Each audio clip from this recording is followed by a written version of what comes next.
আমি ভেবেছিলাম ভূত বলে কিছু নেই, সবই গল্প, ভয় দেখানোর কৌশল। তাই যেদিন শুনলাম ওই পুরনো বাড়িটার কথা, যেখানে রাতে আলো জ্বলে, দরজা খুলে আবার বন্ধ হয় আর মেয়ের কান্না শোনা যায়, আমি ঠিক করলাম আজ সত্যি পরীক্ষা করব।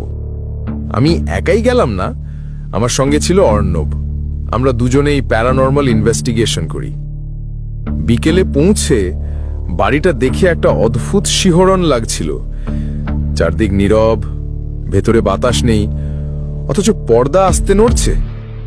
আমরা রাতে ক্যামেরা সেট করলাম। ঘড়িতে তখন 12:35। আমি নোট নিচ্ছিলাম, হঠাৎ অর্ণব বলল, তুই শুনছিস? কারা যেন নিচে হাঁটছে। আমি বললাম, এখানে তো কেউ নেই। তারপরই দরজাটা নিজের থেকে নড়ে উঠল।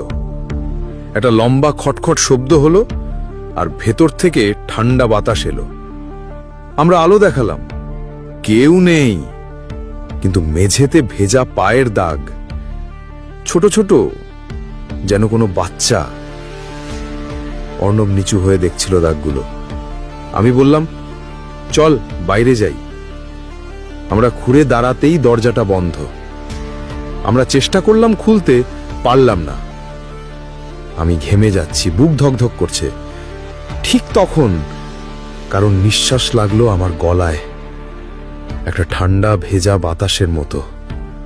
আর তারপরই সেই আওয়াজ, একটা মেয়ের গলা, একদম কাছে থেকে, তোমরা আমার ঘরে কেন?